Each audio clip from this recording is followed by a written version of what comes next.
Բարև ձեզ։ Ֆակտոր TV-ի տաղավարում հյուրընկալել ենք քաղաքացիական պայմանագիր խմբակցության պատգամավոր Ալխազ Ղազարյանին։ Շնորհակալ եմ հրավերն ընդունելու համար։ Շնորհակալ եմ հրավերի համար։ Տիկին Ղազարյանն այսօր առավոտյան քննչական կոմիտեն հաղորդագրություն տարածեց, թույլ տվեք մեջբերեմ։ Սրբազան պայքար անվանումով շարժման մասնակիցները եւ ղեկավարները պլանավորել էին Հայաստանի Հանրապետությունում իրականացնել ահաբեկչական եւ իշխանությունը զավթելուն ուղղված գործողություններ։ Բագրատ Գալստանյանը բերման ենթարկվեց, նաև ՀՅԴ-ն հայտնեց, որ կուսակիցների բնակարաններում խոզարկություններ են եղել։ Բայց արդեն իսկ խոսվում է, որ ձայնագրությունը հնարավոր է կեղծված լինի արհեստական բանականության այս տարում։ Ձեր մեկնաբանությունը խնդրեմ։ Դե եկեք մի քիչ սկզբից գանք այս պատմության, դուք դե հիշում եք, այսինքն հիշելու բան էլ չկա, 3 արտահոսք էր եղել պլանի կոնկրետ ինչպես իրականացնեն իշխանազավթում, որին հաջորդեց նաև այս իրավական համակարգի կողմից այսպիսի քայլերի հաջորդականությունը եւ դուք ընդամենը մի ժամ երևի մի 2 ժամ առաջ նաև ձայնագրությունները հանրությանը հասանելի եղավ եւ դուք երևի թե համոզվեցիք թե ինչպիսի բովանդակությամբ ինչ գործողություններ էին ցանկանում իրականացնել այսպես կոչված սրբազան շարժումը, բայց սրբազան շարժման տակ ինչպիսի կեղտոտ եւ սրբապիղծ գործունեություն են ուզում ծավալել տվյալ մարդիկ իրենց կողմից հավաքագրված աշխարհիկ ներկայացուցիչներով եւս եւ ամենահետաքրքիրն այն էր, որ դա մանրամասն ծրագրավորվել էր եւ նույնիսկ ընտրվել էին այնպիսի դերակատարներ, որ պետք է հատուկ այդ գործողությունները իրականացնեն, բայց երբ ձայնագրությունները լսում ես կոնկրետ ես չեմ պատկերացնում Հայաստանի Հանրապետության յուրաքանչյուր քաղաքացի ինչ զգացողություններ կունենա, երբ որ եկեղեցու ներկայացուցիչը նման բառապաշարով է խոսում ժողովրդի մասին, շատ վիրավորական մարդկանց մասին է խոսում, Հայաստանի Հանրապետության քաղաքացիների մասին է խոսում, ուղղակի ես ուզում եմ հիշել, երբ որ մենք ենք այդ ամեն ինչի մասին ասում, որ այս շարժումները ինչ բնույթ ունեն, իրենք այսպես ասած արդեն դուրս են որպես որևէ քաղաքակիրթ շարժում իրականացնելու սահմաններից, երբեմն նաև որակավորվում է, որ մենք ինչ-որ բանից վախենում ենք, հեսա կգան, հեսա մեզ կհանեն, հեսա եւ այլն։ Նույն այս ֆոնի վրա այսօր ձայնագրությունները արդեն հասանելի է հայրենակիցները լսում են ժողովուրդը դրանք հասանելի է համարում, հիմա էլ ասում են արհեստական բանականություն, կարծում եմ, որ սա շատ այսպես ճղճի մեկնաբանություն է այդ ձայնագրություններին, որովհետև չի կարող ասենք այդ ձայնագրությունների որակը, երբ որ լսում ես, հասկանում ես, որ սա հենց բնօրինակն է, ուղղակի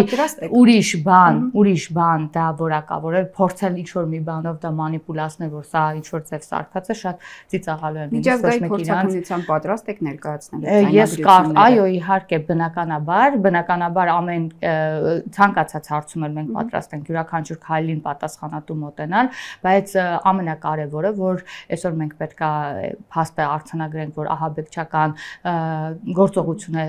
այս պահին իրավապահները կանխել, ինչը որ կարող է արժանալ մեր Հայաստանի Հանրապետության քաղաքացիների կյանքը, որովհետև այնտեղ կազմակերպչական այդ ձայնագրությունները, որ լսում ես, չի խնայվում ոչ մեկի կյանքը, գնդակահարություններ,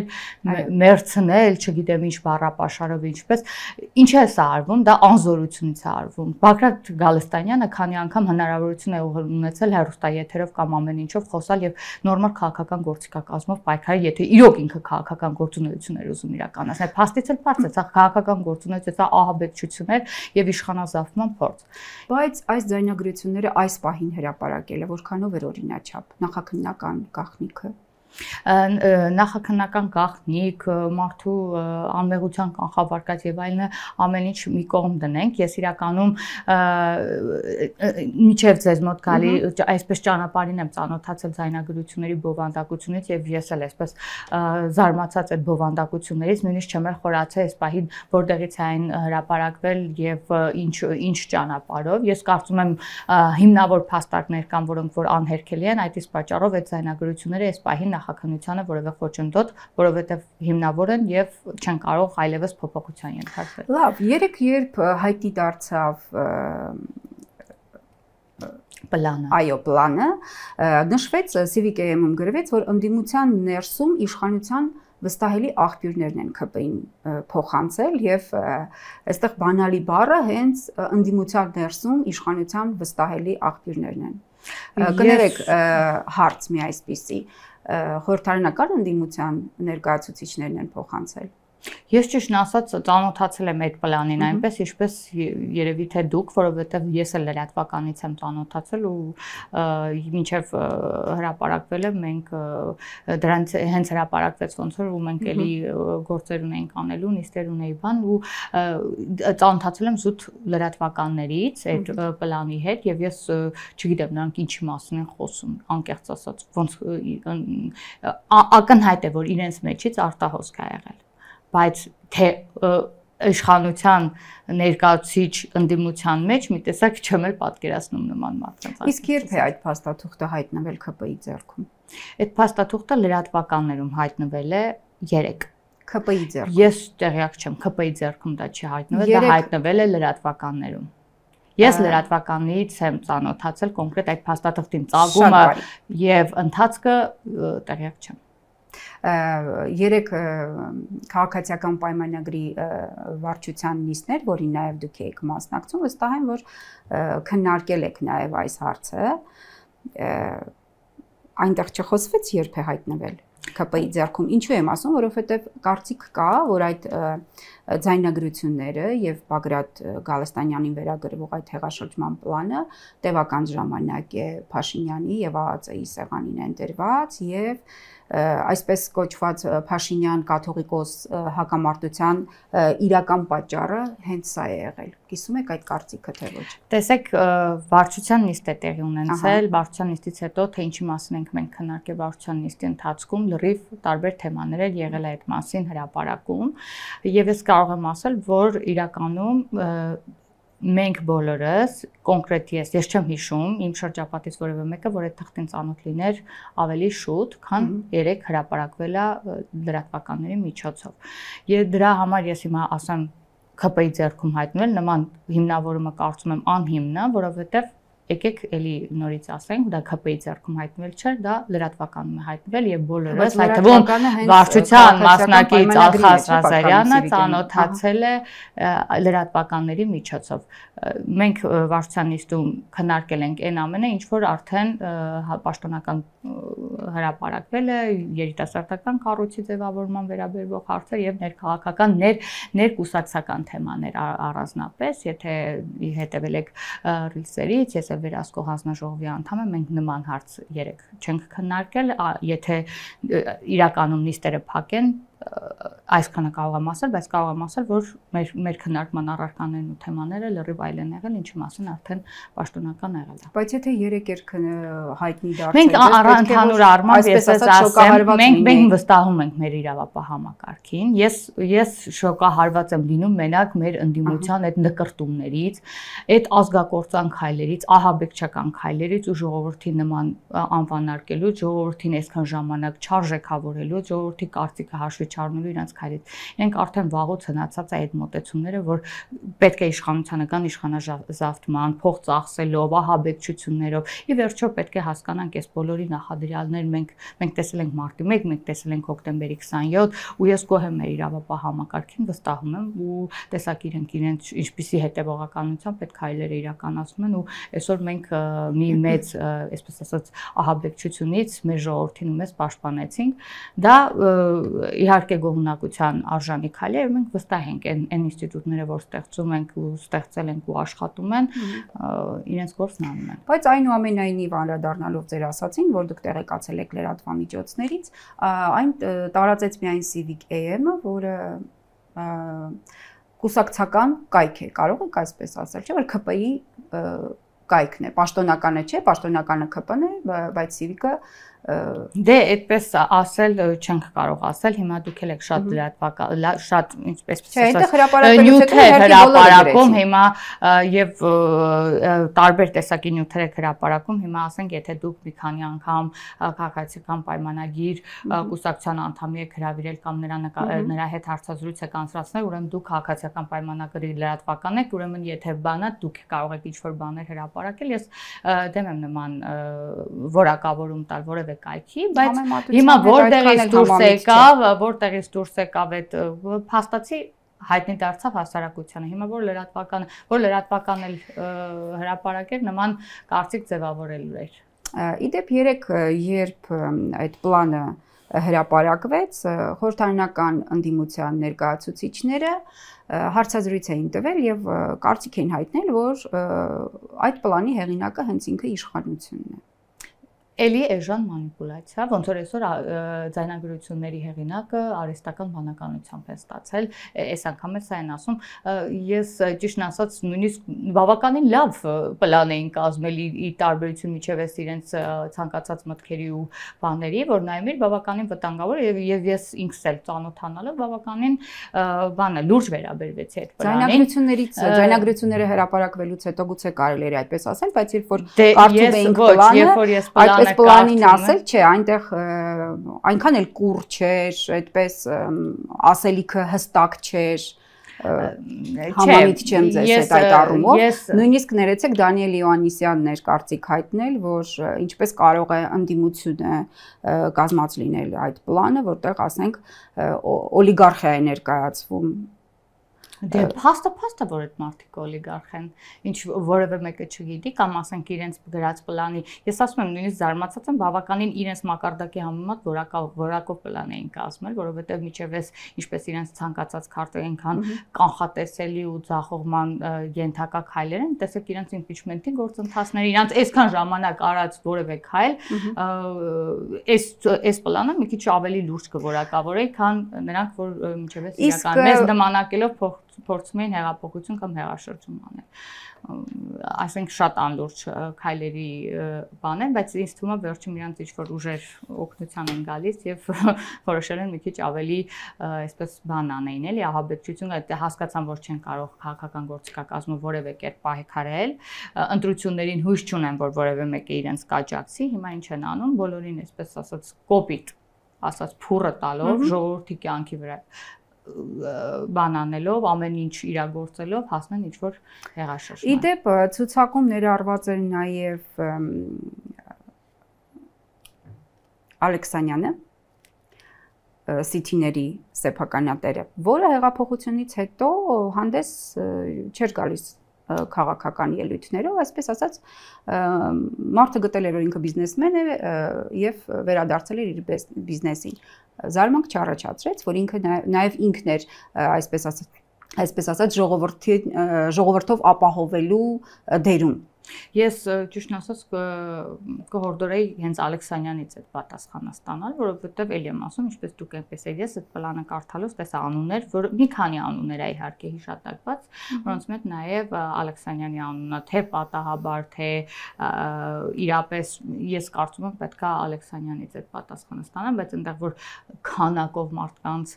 թվերով զարմանում ես էլի լուրջ Էդ է իրանց վերաբերմունք Հայաստանի Հանրապետության քաղաքացու նկատմամբ լուրջ եմ ասում, բերել ուղղակի ճնշում ապահովել, նրանց հետո այդ խմբերը ոնց որ ձայնագրությունում էր բան արած, իրենց գործը կանեն, ահաբեկչություն կանեն, պատերի տակ մարդիկ պետք է սպանեն եւ այլն, սա է ամբողջ մեր հոգեվոր վերնախավի ներկայացուցիչ ներկայացնողի առաջնորդած սրբազան պայքարը։ Խնդրեմ եւ այս ամեն ինչը այսօր արդեն հանրությանը հայտնի եւ պետքա թողնել հանրության արձագանքին։ Այո, մեր խմբագրությունը եւս տարածել էր տեսանյութերը քննչական կոմիտեի տարածած եւ հետաքրքիր վերնագրեր կային, օրինակ 2 հոգու պատի տակ գյուլում ես, 15 հոգու բանտ ես դնում, սաղ բնաջնջվում են, կամ ազգային ժողովի շրջապատում, պայթյուն, մայթյուն, սրանց ջարդել, ամեն ինչ վերջացնել, կամ արկածախնդիր հայերը պիտի գնան, դուրս գան, հետո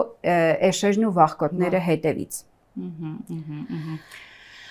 Բայց այսօր Կեցավայրի մոտ էին ընդդիմադիր պատգամավորներ Գառնիկ Դանիելյանն ու Հայկ Մամիջանյանը Գալստանյանի Կեցավայրի մոտ, եւ նրանք ակնարկեցին, որ սա քաղաքական հետապնդում է։ Ինչ առումով էլի չբացատրեցին ինչով են տեսնում քաղաքական հետապնդում, երբ որ փաստեր են իհայտ գալի, փաստերի հիման վրա խուսարկություն է իրականացվում, իրավապահ մարմինները գործ են անում քաղաքական հետապնդում։ Լավ, այդ դեպքում ասեք, խնդրեմ ձեր անելիքը, ինչ եք անելու։ Ինչ եք պատրաստում անել։ Մեր անելիքը թույլ տալ, որ իրավապահ համակարգը աշխատի որպես հարկն է, ու իրավապահ համակարգը շատ լավ աշխատում է եւ մենք այս առումով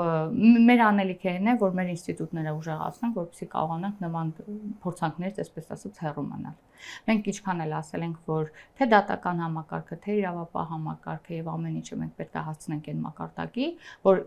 որևէ մեկը երբևէ չմտածի քաղաքական հետապնդման նշույլ կա, այլ ամեն մարդ անի իր աշխատանքը ու ճիշտ ժամանակին արձագանքի ցանկացած նման հայտարարությունների, ցանկացած նման պլանների, ցանկացած նման հեղաշրջման, ահաբեկչության եւ ցանկացած հարցի։ Ես չգիտեմ, բայց կարծիքներ կան, որ դուք ճնշում եք իրավական համակարգը։ Գիտեք, ամեն մարդ դիմացինին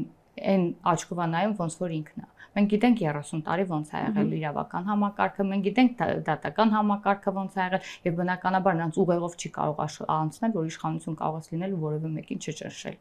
Ուղղակի չճնշել, թողել, որ մարդիկ իրապես անեն իրենց աշխատանքը։ Բարի, վարչապետը տևական ժամանակ է գրեթե ամենօրյա ռեժիմով անդրադառնում է կաթողիկոսի երեխա ունենալ չունենալու այս հարցին եւ հողում է անում առաքելական եկեղեցու կանոնագրքին։ Ասում է, որ այլընտրանք չկա, կաթողիկոսը պիտի լքի վեհարանը։ Բայց իշխանությունը լծակ չունի։ Այդպես է թե ոչ։ Ինչ եք կարծում, ինչպես պիտի այս հարցը լուծվի։ Տեսեք, իշխանությունը լծակ չունենալու մասը դնենք մի կողմ եւ եկեք այս հարցին ուրիշ տեսակետից նայենք։ Կան ճշմարտություններ, որոնց առերեսվելու խնդիր միշտ բոլորս ունեցել ենք, որոնց մասին պետք է խոսվի, այդ խնդիրը լուծվի։ Այդ ճշմարտություններից մեկն էլ հենց սա է։ Խոսեցինք։ Անցյալ տարի շարժումը, որ էլի վերադառնանք Բագրատ Գալստանյանին, կազմակերպվում էր Կտրիշ Ներսիսյանի անմիջական օրհնությամբ։ Դրա մասին հենց Բագրատ Գալստանյանն է ինքը ասել է։ Այո, ասել է, որ կաթողիկոսը։ Հիմա ինչ դուրս եկավ, այսօրվա դեպքերին վերադառավ, պարզվեց, որ այս մարդիկ ահաբեկչության խմբավորում են իր գլխավորությամբ Կտրիշ Ներսիսյանի։ Բայց դա այս ամեն ինչից զատ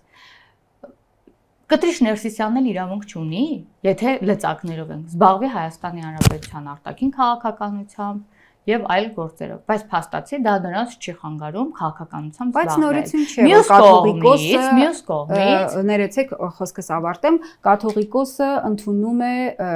Հայաստան ժամանած դեսպանների, չգիտեմ,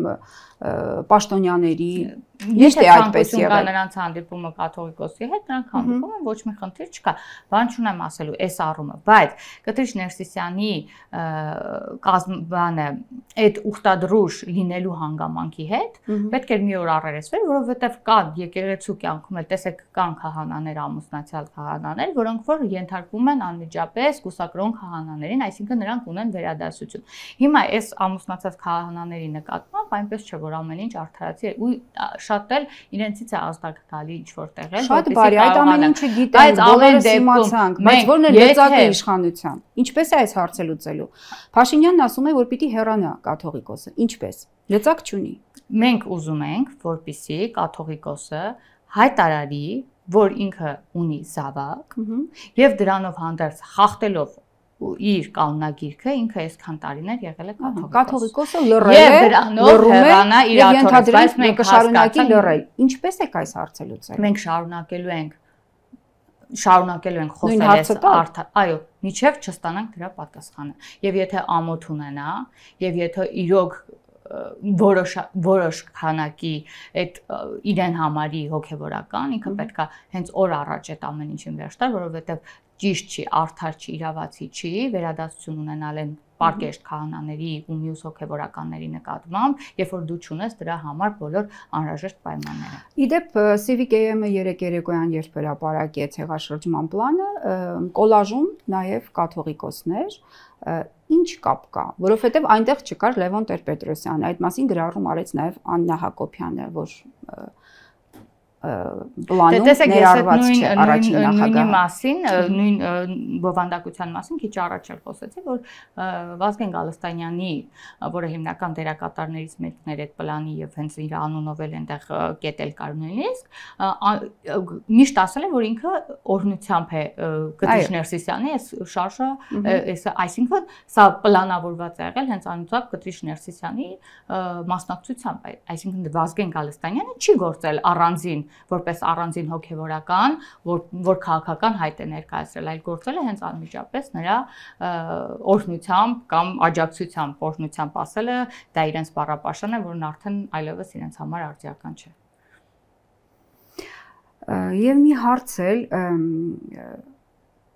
անկախ եկեղեցականների հետ կապված խնդիրներից, դրանք այդ խնդիրները ակտուալ են թե ոչ, շատերը քննադատում են Փաշինյանի ընտրված բառապաշարը։ Դուք ինչպես եք վերաբերում։ Ես կարծում եմ, որ ժամանակն է իրերը իրանց անունով կոչել։ Ինչքան էլ որ փորձեն բառապաշարը այսպես չի, այնպես չի, այնպես չի, եկեք տեսնենք, բա հոգևորականն էլ այնպես չի, հոգևորականն էլ սուրբ չի, հոգևորական ավելի ճիշտ սրբապիղծ է։ Ու ես ամեն ինչի մասին իրանց բառերով նկարագրել ես կարծում եմ շատ տեղին ու հարմար է։ Ես լիովին այդ բառապաշարի հետ հաշտ եմ անկեղծ ասած, որովհետև այլ կերպով բնորոշել այդ ամեն ինչը, չգիտեմ ինչպես ասել, ես այնուամենայնիվ կարծում եմ, որ իրերը իրանց անունով կոչելու եւ ճշմարտության աչքերի մեջ նայելու ժամանակն է, եթե այդպես պահանջներ եք դնում վարչապետի առաջ, խնդրում եմ դուք էլ եղեք այդ պահանջներին բավարարող մարդիկ, գոնե կուսակրոն կաթողիկոս։ Շնորհակալություն, հիշեցնեմ, որ Factor TV-ի տաղավարում հյուրընկալել էին քաղաքացիական պայմանագիր խմբակցության պատգամավոր Ալխազ Ղազարյանին։